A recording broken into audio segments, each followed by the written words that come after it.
BR secretary general K కేశవరావుపై ఆ party అధినేత మాజీ ముఖ్యమంత్రి కేసీఆర్ తీవ్ర అసహనం వ్యక్తం చేసినట్లుగా మీడియాలో వార్తలు వచ్చాయి. కేకే పార్టీ మారుతున్నట్లుగా కొన్ని రోజులుగా జోరుగా ప్రచారం సాగుతుంది. ఈ నేపథ్యంలో ఆయన ఎర్రవల్లిలోని కేసీఆర్ ఫామ్ హౌస్కు వెళ్లారు. తన కుటుంబం పార్టీ మారుతున్నట్లు ఆయన దృష్టికి తీసుకువెళ్లారని, ఈ సమయంలో కేసీఆర్ తీవ్ర అసహనం వ్యక్తం చేశారని అంటున్నారు. పార్టీలో కేకేకు ఆయన కూతురుకు అత్యంత ప్రాధాన్యం ఇచ్చినప్పటికీ పార్టీని ఎందుకు వీడుతున్నారంటూ కేసీఆర్ నిలదీశారు. 10 ఏళ్ల పాటు పదవులు అనుభవించి ఇప్పుడు అధికారం పోగానే పార్టీని వీడుతున్నారని వాపోయారు. కేకేతో పాటు పార్టీ వీడుతున్న పలువురు ప్రజాప్రతినిధులు, నేతలపై కేసీఆర్ తీవ్ర అసహనం వ్యక్తం చేశారు. తాను పార్టీ మారడానికి గల కారణం కేకే చెబుతుండగా సాకులు చెప్పవద్దని కేసీఆర్ సూచించినట్లుగా సమాచారం. దీంతో కేశవరావు మధ్యలోనే బయటకు వచ్చేసినట్లుగా చెబుతున్నారు. రంగారెడ్డి జిల్లా చేవెళ్ల పార్లమెంటు పరిధిలో బీజేపీ ప్రజా ఆశీర్వాద యాత్రను పార్లమెంటు అభ్యర్థి కొండా విశ్వేశ్వరరెడ్డి ప్రారంభించారు. శంషాబాద్ మండలం అమ్మపల్లి సీతారామచంద్ర ఆలయంలో పూజలు చేసి యాత్ర ప్రారంభించారు. యాత్రను ఎమ్మెల్యే వెంకట రమణారెడ్డి జెండా ఊపి ప్రారంభించారు.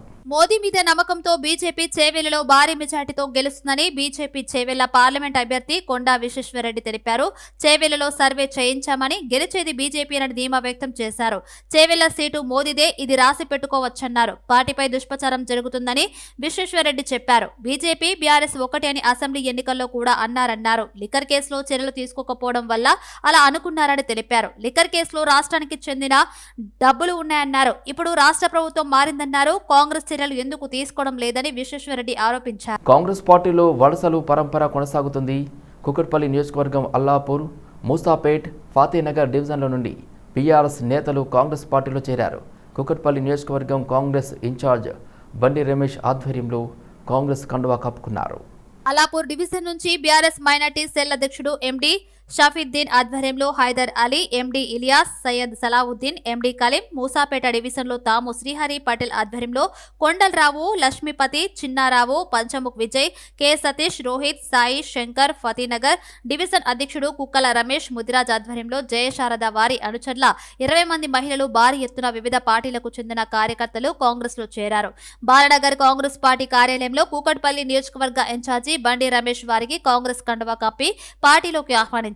రానున్న పార్లమెంటు ఎన్నికల్లో కార్యకర్తలు అందరూ పార్టీ విజయం కోసం సైనికుల పనిచేయాలని బండి రమేష్ సూచించారు. ఈ కార్యక్రమంలో బి బ్లాక్ అధ్యక్షుడు తూము వేణు, ఏ బ్లాక్ అధ్యక్షులు పి నాగిరెడ్డి, షేరి సతీష్ రెడ్డి, నయం, వారాల స్వామి, కుమారస్వామి, మద్దూరి రాము, నాగమణి, జ్యోతి, మారుతి పాల్గొన్నారు. రసూల్పుర యువసేన ఆధ్వర్యంలో నిర్వహించిన ఇఫ్తార్ విందు కార్యక్రమానికి బీఆర్ఎస్ వర్కింగ్ ప్రెసిడెంట్ కేటీఆర్ హాజరయ్యారు.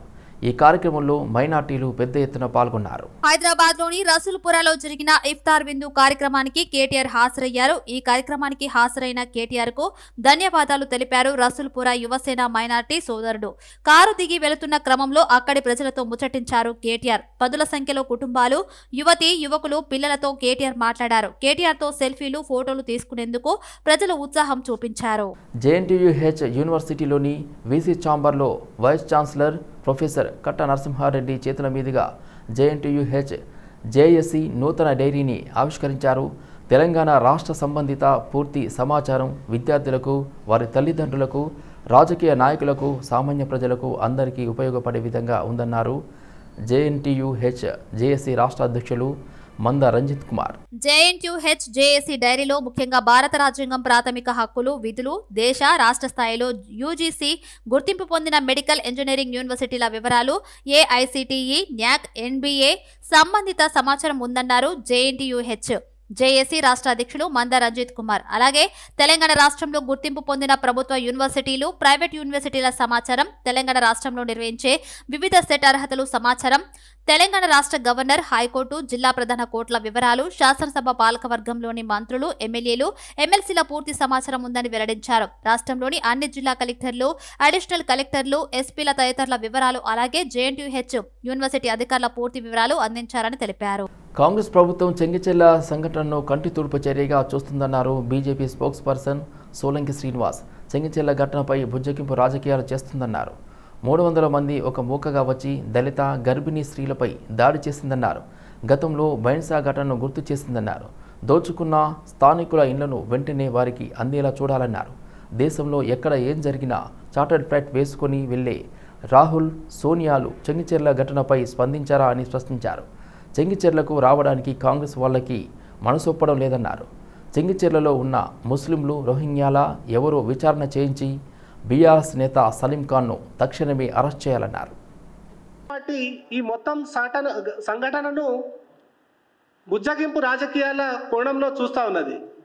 అక్కడ జరిగినటువంటి ఘటనలో దాదాపుగా 300 మంది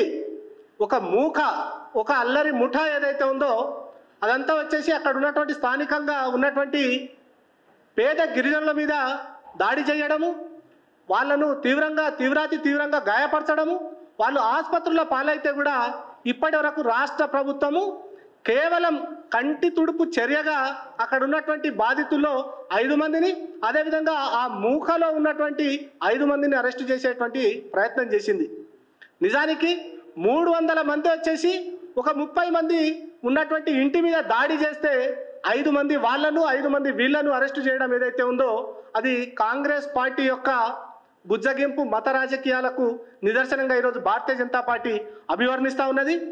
అది కాంగ్రెస్ పార్టీ ఇప్పటి నుండి కాదు, కాంగ్రెస్ పార్టీ పుట్టుకలోనే హిందువుల మీద దాడులు చేయడము, మత రాజకీయాలు చేయడం, ఎక్కడ అవకాశం దొరికితే అక్కడ ఒక వర్గానికి సంబంధించినటువంటి ఓటర్లను ప్రసన్నం చేసుకునేటువంటి ప్రయత్నం చేస్తుంది తప్పిస్తే జరిగినటువంటి ఘటనలో, జరుగుతున్నటువంటి సంఘటనలో, జరుగుతున్నటువంటి దాడుల మీద నిజానిజాలను వెలుగుతీసేటువంటి ప్రయత్నము కాంగ్రెస్ పార్టీ ఏ రోజు కూడా చేసిన పాపాన పోలేదు.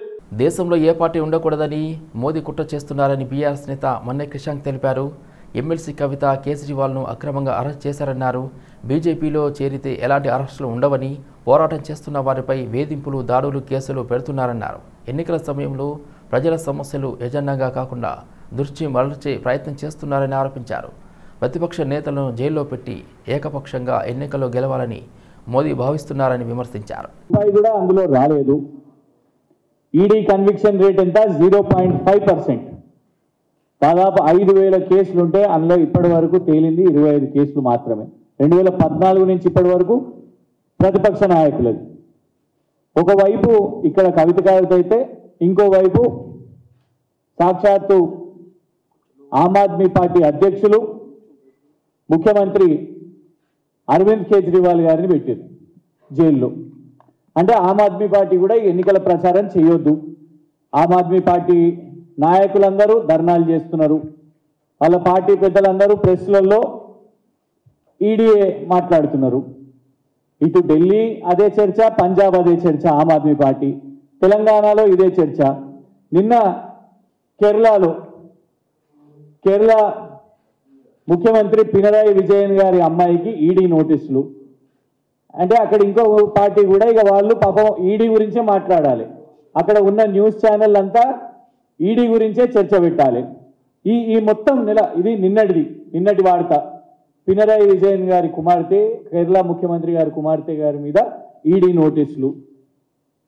ఇంకోవైపు ఆర్జేడీ, ఇది కూడా ఇదే నెలలో లాలూ ప్రసాద్ యాదవ్ గారి కీలక నాయకుడు, ఆర్జేడీకి సంబంధించిన నాయకుడు, ఆయన మీద ఈడీ నోటీసులు, ఆయన మీద ఈడీ దర్యాప్తు. శివసేన అభ్యర్థి నామినేషన్ వేసిన కొద్ది గంటలకే ఈడీ నోటీసులు వచ్చినాయి. ఆయనకు శివసేన నుంచి ఎంపీ టికెట్ ఇట్లా ప్రకటించగానే అటు నామినేషన్ వేసి రాగానే ఇమీడియట్గా ఈడీ నోటీసులు వచ్చినాయి. ఇది మహారాష్ట్ర. కాంగ్రెస్ ఇచ్చిన హామీలు అమలు చేస్తుందన్నారు ఐఎన్టీయూసీ జాతీయ నాయకుడు జనక్ ప్రసాద్. కేసీఆర్ ప్రభుత్వం వచ్చాక సింగరేణిలో 20,000 ఉద్యోగాలు తొలగించారన్నారు. సింగరేణి కార్మికుల కోసం సూపర్ స్పెషాలిటీ ఆసుపత్రి ఏర్పాటు చేస్తామన్నారు. సింగరేణి డబ్బులు 18,000 కోట్లు ఉపయోగించుకున్నారని తెలిపారు. రాహుల్ గాంధీ ఎన్నికల ముందు సింగరేణిలో పర్యటించి సమస్యలు తెలుసుకున్నారని, ప్రపంచంలో అత్యధిక పవర్ ఉత్పత్తి ఉపయోగపడే బొగ్గు ఇక్కడే ఉందన్నారు. కేంద్రంలో కాంగ్రెస్ అధికారంలోకి వచ్చిన 3 నెలల్లో కార్మికుల జీతాలు పెంచుతామన్నారు. పెద్ద మనిషి మా బొగ్గులను ప్రైవేట్ కట్టబెట్టి తీసుకొచ్చిండు. అరవిందో అనే కంపెనీకి, అది మందులు తయారు చేసే కంపెనీ, బొగ్గు తయారు చేసే కంపెనీ, బొగ్గు తవ్వే కంపెనీకి దానికి ఇచ్చిండు.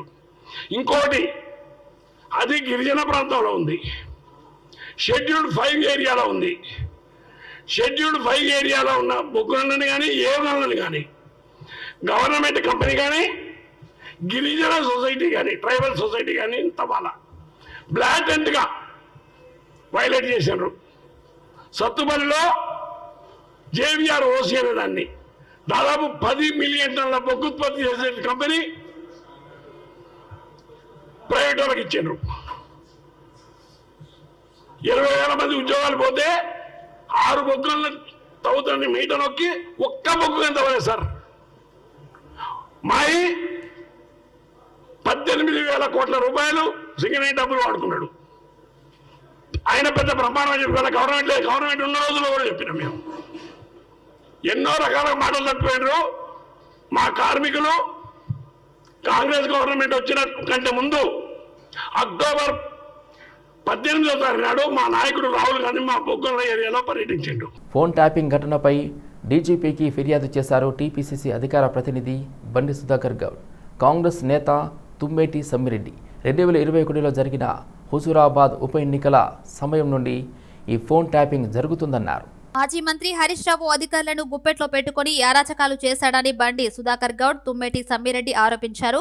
ఒకే సామాజిక వర్గానికి చెందిన అధికారులతో ఈ ట్యాపింగ్ చేయించారన్నారు. మాజీ సీఎం కేసీఆర్ ఫామ్ హౌస్ లో ఉన్న వార్ రూమ్ లో ఇప్పటికీ కూడా ఫోన్ ట్యాపింగ్ జరుగుతుందన్నారు. పోలీసులు వార్ రూమ్ పై దాడి చేసి ఆధారాలను సేకరించాలని డీజీపీని కోరినట్లు వెల్లడించారు. ఫోన్ ట్యాపింగ్ చేసి సెలబ్రిటీలను, వ్యాపారవేత్తలను బెదిరించి డబ్బులు వసూలు చేశారన్నారు. ఈ ఘటనలపై సమగ్ర విచారణ చేపట్టాలని విన్నవించారు.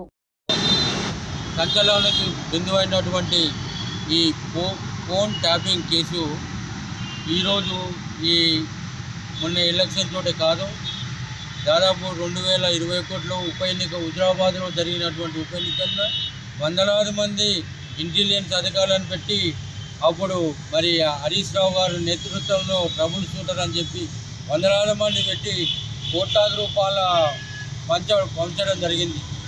కొనుగోలు ఎవరైతే నాయకులు తినకుంటే బెదిరింపులకు పాల్పడి అధికారులనే మరి ఇళ్లలో తోలి మరి ఇంటెలిజెన్స్ అధికారులే పైసలు వంచి బెదిరింపులకు పాల్పడి అప్పుడే 2021 హుజూరాబాద్ పోలింగ్ నుంచే స్టార్ట్ అయింది. మరి తక్షణమే ఇప్పుడు ఇంత జరుగుతున్నా కూడా కేసీఆర్ గారు 24 గంటలు ఫామ్ హౌస్లో ఉంటున్నారు.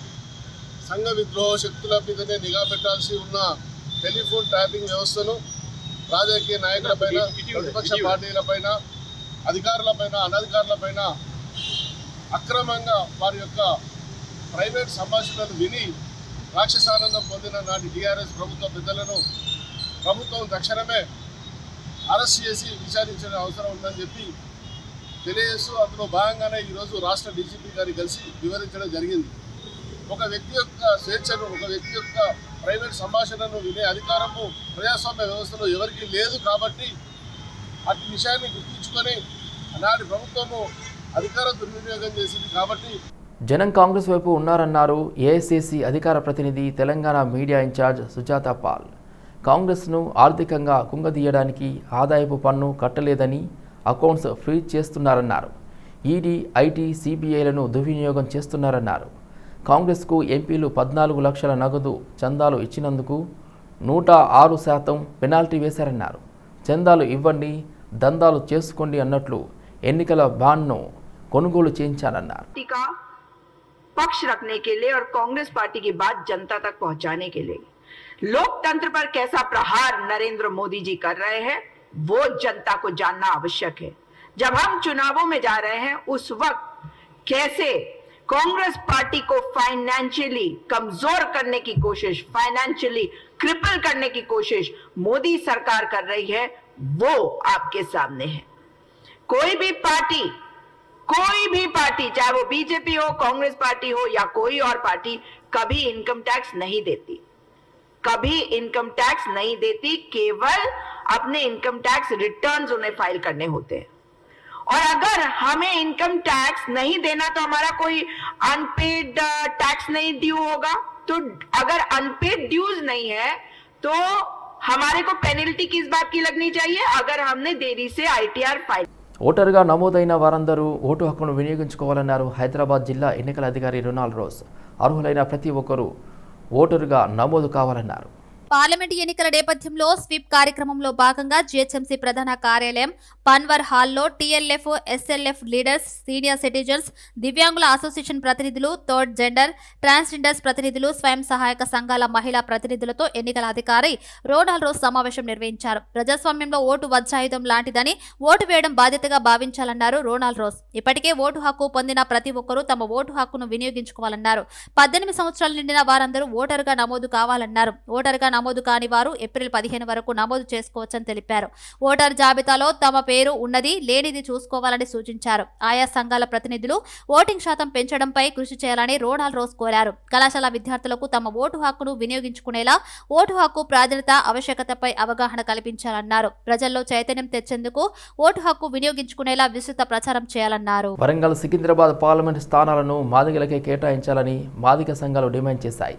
ఢిల్లీలోని ఏఐసీసీ కార్యాలయం ముందు తెలంగాణకు చెందిన మాదిగ సంఘాల నాయకులు, కార్యకర్తలు ఆందోళన చేశారు. త్వరలో జరగబోయే 2024 సాధారణ ఎన్నికల్లో మాదిగలకు తగిన ప్రాధాన్యత ఇవ్వాలని డిమాండ్ చేస్తూ వివిధ మాదిగ సంఘాలు ఆందోళన చేశాయి. దేశ రాజధాని ఢిల్లీలోని ఏఐసీసీ కార్యాలయం ముందు తెలంగాణకు సంబంధించిన మాదిగ సంఘాల నాయకులు, కార్యకర్తలు పెద్ద ఎత్తున ఆందోళనకు దిగారు. ఇందులో భాగంగా వరంగల్ పార్లమెంటు స్థానాన్ని, సికింద్రాబాద్ ఎస్సీ నియోజకవర్గాన్ని మాదిగలకే కేటాయించాలని డిమాండ్ చేశారు. ఇందులో భాగంగా ప్లకార్డులు పట్టుకుని కాంగ్రెస్ అధిష్టానం దృష్టికి మాదిగల అంశాన్ని తీసుకెళ్లారు. జనాభా దామాషా పద్ధతి ప్రకారం మాదిగ జనాభా గల తెలంగాణలో మాదిగలకు ఖచ్చితంగా ప్రాధాన్యత ఇవ్వాలని కోరారు. డాక్టర్స్ వెబ్సైట్ ని ప్రముఖ నటి అక్కినేని అమల ప్రారంభించారు.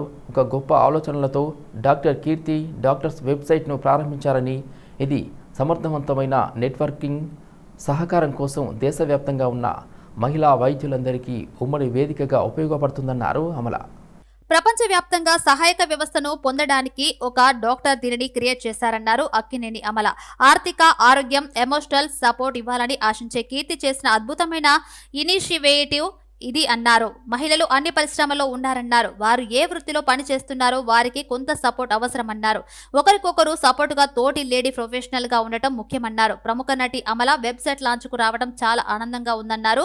పల్మోనాలజిస్ట్ డాక్టర్ కీర్తి, ఈ డాక్టర్స్ వెబ్సైట్ ప్రపంచంలో అందరూ ఒకే కమ్యూనిటీగా ఏర్పడి ఒకరికొకరు హెల్ప్ చేసుకోవాలనే ఉద్దేశంతో మొదలు పెడుతున్నామన్నారు. అది కెరీర్ అయినా, ఫైనాన్షియల్ గైడెన్స్ అయినా, ఎమోషనల్ సపోర్ట్ అయినా అవ్వొచ్చన్నారు. Doctress website. Dr. Kirti has organized this event and this platform for lady doctors across the world to get a support system, a wonderful support system. The 4 verticals that doctors will get support is in well-being, in career and academic guidance, in financial guidance, and for entertainment. I think it's a wonderful initiative, Dr. Kirti. Communist పార్టీలను ఉద్దేశించి తెలంగాణ మంత్రి Ponnam Prabhakar X వేదికగా ఆసక్తిగా post చేశారు. Parliament ఎన్నికల్లో కరీంనగర్ స్థానం నుంచి పోటీకి సంబంధించి తాజా రాజకీయ పరిస్థితులకు అనుగుణంగా సిపిఐ, సిపిఎం పార్టీలు కాంగ్రెస్ పార్టీ అభ్యర్థికి మద్దతు ఇవ్వాలని కోరుతున్నానని విన్నవించారు. లోక్సభ ఎన్నికలకు సంబంధించి కాంగ్రెస్ పార్టీ ఇప్పటి వరకు 13 మంది అభ్యర్థులను ప్రకటించింది. ఖమ్మం, కరీంనగర్, వరంగల్, హైదరాబాద్ స్థానాలను పెండింగ్లో ఉంచింది. ఈ స్థానాలకు సంబంధించిన అభ్యర్థుల ఎంపికపై కసరత్తు చేస్తుంది. గత అసెంబ్లీ ఎన్నికల్లో తెలంగాణ కాంగ్రెస్ సిపిఐ పొత్తు పెట్టుకున్నది. పొత్తులో భాగంగా కొత్తగూడెం అసెంబ్లీ సీటును సిపిఐకి కేటాయించగా ఆ పార్టీ తరపున కూనంనేని సాంబశివరావు గెలుపొందారు. ఇప్పుడు లోక్సభ ఎన్నికల్లో కూడా పొత్తు ధర్మంలో భాగంగా ఒక ఎంపీ సీటును కేటాయించాలని కాంగ్రెస్ను సిపిఐ కోరుతుంది. వరంగల్, కరీంనగర్ స్థానాల్లో ఏదో ఒక స్థానాన్ని ఇవ్వాలని అడుగుతుంది. ఈ నేపథ్యంలో పొన్నం ప్రభాకర్ చేసిన ట్వీట్ ఆసక్తికరంగా మారింది. పొన్నం ట్వీట్పై కమ్యూనిస్టులు ఎలా స్పందిస్తారో వేచి చూడాలి.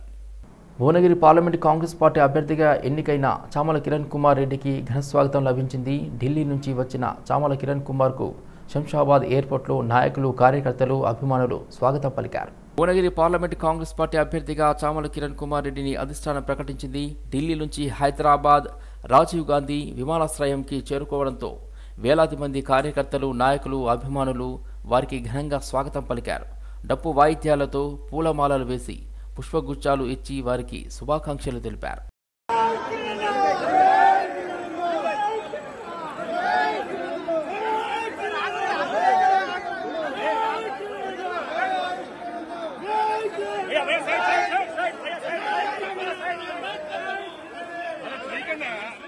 మాదన్నపేటలోని వాటర్ వర్క్స్లో పనిచేస్తున్న అధికారిపై ఓ వ్యక్తి చేసుకోవడాన్ని వాటర్ వర్క్స్ ఎంప్లాయీస్ యూనియన్ రాష్ట్ర అధ్యక్షుడు రాంబాబు యాదవ్ తీవ్రంగా ఖండించారు. బాగ్లింగంపల్లి బీఆర్ఎస్ కార్యాలయంలో విలేకరుల సమావేశం నిర్వహించారు. ప్రభుత్వ కార్యాలయంలో అధికారిపై చేసుకున్న వ్యక్తిని అరెస్ట్ చేయాలని డిమాండ్ చేశారు. కానీ కొంతమంది యూనియన్ నాయకులు సదరు ఆ వ్యక్తికి వత్తాసు పలకడం ఏమిటని ప్రశ్నించారు. ప్రభుత్వ కార్యాలయంలో ఇలాంటి ఘటనలు పునరావృతం కాకుండా సీసీ కెమెరాలు పెట్టాలని కోరారు. తక్షణమే దాడి చేసిన వ్యక్తిపై అధికారులు చర్యలు చేపట్టి శిక్షించాలని రాంబాబు యాదవ్ డిమాండ్ చేశారు. పేట వాటర్ వర్క్ సెక్షన్లో సిహెచ్ రమేష్ అనే ఓ దళిత ఉద్యోగి పైన బయట నుంచి వచ్చిన వ్యక్తి దాడి చేశాడు.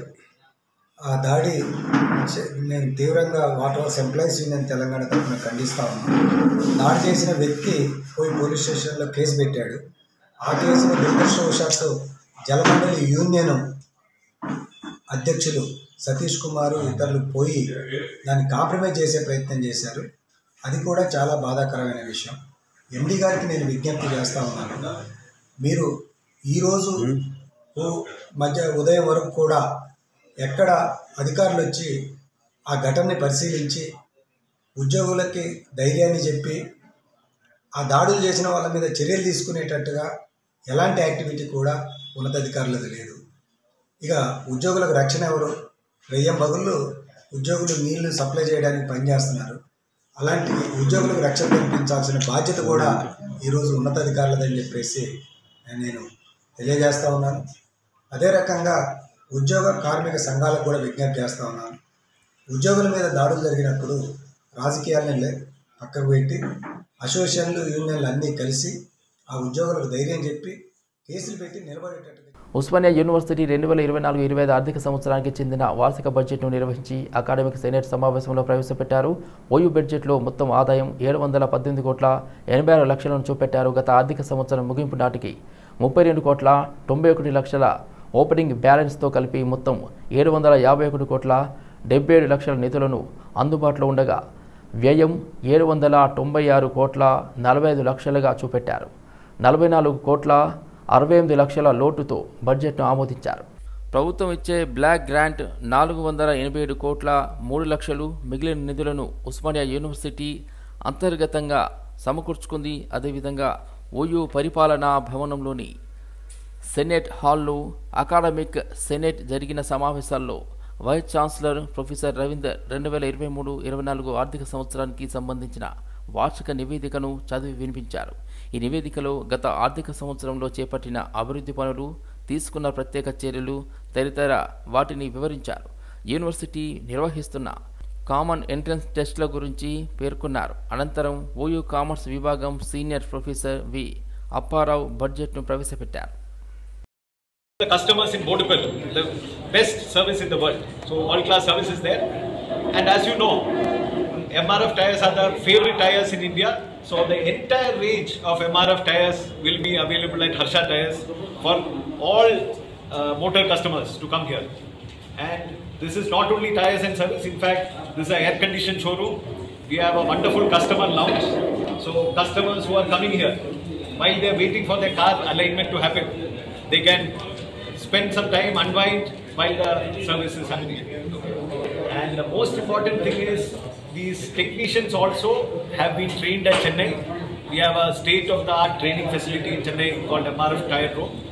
So these technicians have been trained there and they are equipped to handle this alignment machine as well as give the best service to the customers in Bodupallu. So Mr. Devendra Reddy, he is a very committed and passionate person. Yeah, 19 years with MRF, long duration. So that is why we have selected him, because he is passionate and very customer oriented. And I'm sure that he will extend the best service to all. Screening ద్వారానే క్యాన్సర్ను తొలి దశలో గుర్తించే అవకాశం ఉందని MNJ cancer hospital director doctor Srinivasulu అన్నారు. Breast cancer పట్ల మహిళల్లో అంతగా అవగాహన లేదని, దానివల్ల బ్రెస్ట్ క్యాన్సర్ చివరి దశకు వచ్చే వరకు గుర్తించలేకపోతున్నారని తెలిపారు. హైదరాబాద్ నాంపల్లిలోని ఎంఎన్జే క్యాన్సర్ హాస్పిటల్లో Suven trust, rotary club Jubilee Hills ఆధ్వర్యంలో 64 లక్షలతో ఏర్పాటు చేసిన డిజిటల్ మమోగ్రఫీ స్క్రీనింగ్ సెంటర్ను డాక్టర్ శ్రీనివాసులు ప్రారంభించారు. ఈ సెంటర్లో మహిళలకు బ్రెస్ట్ క్యాన్సర్ స్క్రీనింగ్ టెస్టులు చేయనున్నట్లు పేర్కొన్నారు. 40 ఏళ్లు దాటిన మహిళలు విధిగా ఏడాదికి ఒకసారైనా స్క్రీనింగ్ చేయించుకోవాలని సూచించారు. తొలి దశలో క్యాన్సర్ను గుర్తిస్తే సర్జరీ ద్వారా నయం చేయవచ్చునని తెలిపారు. దానివల్ల కీమోథెరపీ, రేడియేషన్ చేయించుకోవాల్సిన అవసరం ఉండదన్నారు. బ్రెస్ట్ క్యాన్సర్పై స్వచ్ఛంద సంస్థలు మహిళల్లో అవగాహన కల్పించాలని ఆయన కోరారు. రోటరీ క్లబ్ ద్వారా సివెన్ ఫార్మా ఈ యొక్క డిజిటల్ మ్యామోగ్రఫీ మిషన్ ఇవ్వడం జరిగింది. డిజిటల్ మ్యామోగ్రఫీ మిషన్ మనము స్క్రీనింగ్, డయాగ్నోస్టిక్ రెండింటికి వాడుకోవచ్చు. బ్రెస్ట్ క్యాన్సర్ అనేది బేసిక్గా నెంబర్ 1 క్యాన్సర్. ఇంత ముందు కన్నా ఎక్కువ అవుతుంది. అర్బన్ ఏరియాస్లో ఎస్పెషల్లీ బ్రెస్ట్ క్యాన్సర్ చాలా కామన్ అయింది. ఈ క్యాన్సర్ ఎర్లీ స్టేజ్లో కనుక్కోవాలి అంటే స్క్రీనింగ్ చేయాలి. స్క్రీనింగ్ డిజిటల్ మ్యామోగ్రామ్ చాలా అనువుగా ఉంటుంది. దీనిలో స్క్రీనింగ్ చేసినప్పుడు మనం 5 mm సైజ్ ఉన్న రీజన్ కూడా కనుక్కుంటాం. అలా ట్రీట్ చేసినప్పుడు ఓన్లీ సర్జరీ చేసి కీమోథెరపీ, రేడియేషన్ అని కూడా అవాయిడ్ చేయొచ్చు. బ్రెస్ట్ కన్జర్వేషన్ కూడా చేయొచ్చు. సో ఈ డిజిటల్ మ్యామోగ్రఫీ వాడటం ద్వారా స్క్రీనింగ్ మనం బాగా ఎక్కువ చేసుకొని క్యాన్సర్ని ఎర్లీగా, బ్రెస్ట్ క్యాన్సర్ ఎర్లీగా కనుక్కొని కంప్లీట్గా క్యూర్ చేయొచ్చు. సో ఇలాంటి మంచి మెషిన్ మనకు అందించినందుకు రోటరీ క్లబ్ వారికి, స్వయం ఫార్మా వారికి కృతజ్ఞతలు తెలియజేస్తాం. ఇప్పుడు ఇది ఓన్లీ బ్రెస్ట్ క్యాన్సర్ మాత్రమే ఫైండ్ అవుట్ చేయొచ్చు. బ్రెస్ట్ క్యాన్సర్లో మనం ఏంటంటే ఫస్ట్ స్క్రీనింగ్ అంటే ఏం చేస్తాం అంటే అసలు పేషెంట్ సింటమ్స్ ఏమి ఉండవు. అలాంటి వాళ్ళు 40 ఏళ్ళు దాటిన తర్వాత ఇయర్లీ వన్స్ కానీ, వన్స్ ఇన్ 2 years కానీ ఈ మెమోగ్రామ్ చేయించుకుంటే చాలా చిన్న సైజులో, చేతికి తగలంత సైజులో కనుక్కోవచ్చు. అలా కనుక్కున్నప్పుడు ట్రీట్మెంట్ చాలా సులభమైంది. ఆ బ్రెస్ట్ తీసే పని కూడా ఉంటుంది. బ్రెస్ట్ ఉంటుంది, సైకలాజికల్ అడ్వాంటేజెస్ ఉంటాయి, ఫ్యామిలీ మీద ఎక్కువ పడదు. సో స్క్రీనింగ్ అనేది చాలా 40 years దాకా